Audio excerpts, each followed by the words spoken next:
Good morning, Fami! So, today tayo mag-test ng PT. Good morning, baby. May unan nga pala kami ni B sa gitna kasi minsan nasisipa niya ako.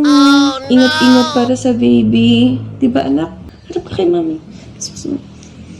Good morning, baby. Si daddy, ang aga niya nagising, bumaba na siya. Tawagin ko na siya, magpipiti na kami. Yay!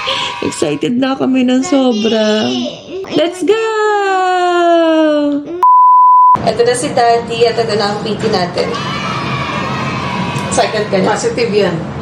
Oo naman. Game! Hindi ka wala ako makain. Ayun naman, nakuha. 3 to 5 drops. Saan lalagay dito? Dito. Sorry. So, tira mo. Ayan. 1, 2, 3 to 5 daw eh. 4. Okay, sige na yun. Stopwatch na lang. Mag 1 minute pa lang. 1 minute pala. Ayun, ang positive Mag 1 lang. minute pa lang. Hello! Bilis! 1 minute pa lang. 2 inch. Sabi Kasi- dito, resolution generation in 1 to 3 minutes. Walang tumalo na. Baka tumalo na. Ako na lang data. 3 minutes na and Eh, nakailang negative tayo dati. Ngayon, positive! Positive na! Guys, we have a baby. Ah, so cute. Actually, bukas meron kaming blood test para nga malaman yun ang pinaka. accurate. Kasi blood test yun eh, syempre. So, may sinasabi na pwede mag-false positive kasi nga marami siyang medications.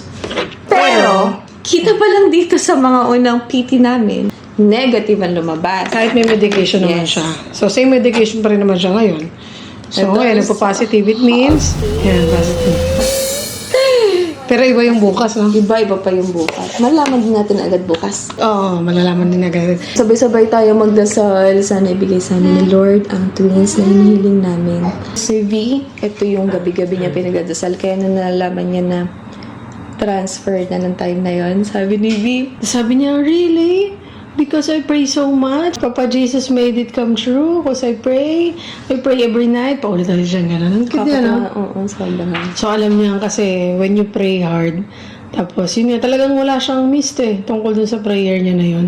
Tapos, sa dagdagan nga nitong mga last few months na. Twins, of course, may ganun Twins, siya of lagi. course. I-share mo din sa kanila yung kung saan ka unang nahumiling ng pangalawa at Ayun. pangatong baby natin. Nung dinala kami ng aming mentor, si Ka-Freshness Wilbert Tolentino, kailan Holy Week yun eh. No, magkakasama kami. So, shoutout sa mga Ka-Freshness fam. After no, nung aming banding, dinala kami ni mentor sa Lady of Manawag. At first time namin nakapunta ni Mami doon. Ako first time ko rin doon. First time ko din yun. Ayan. Tapos, doon ako unang beses humiling kay Lord sa next baby. Sa akin, yun yung isang hiling ko na siguro hindi ako naging vocal din kay Lord. Until nung nagpunta kami sa Lady of Manawag. Kasi syempre, sabi ko nga doon sa mga nakaraan naming vlog, I feel complete na. So parang ano akong humiling pa. Kay Lady of Manawag, yun yung hiniling ko. Unang beses akong humiling.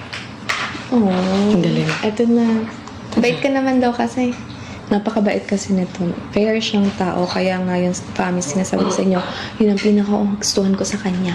Fair siyang tao. Ayun. Kahit walang nakatingin, fair siyang tao. Basta dapat grateful tayo even the small things para maging deserving tayo sa mga big things pa. Mami, salamat sa mga kasama namin nagdadasal para sa healthy baby. Kita-kits tayo sa mga susunod namin na update.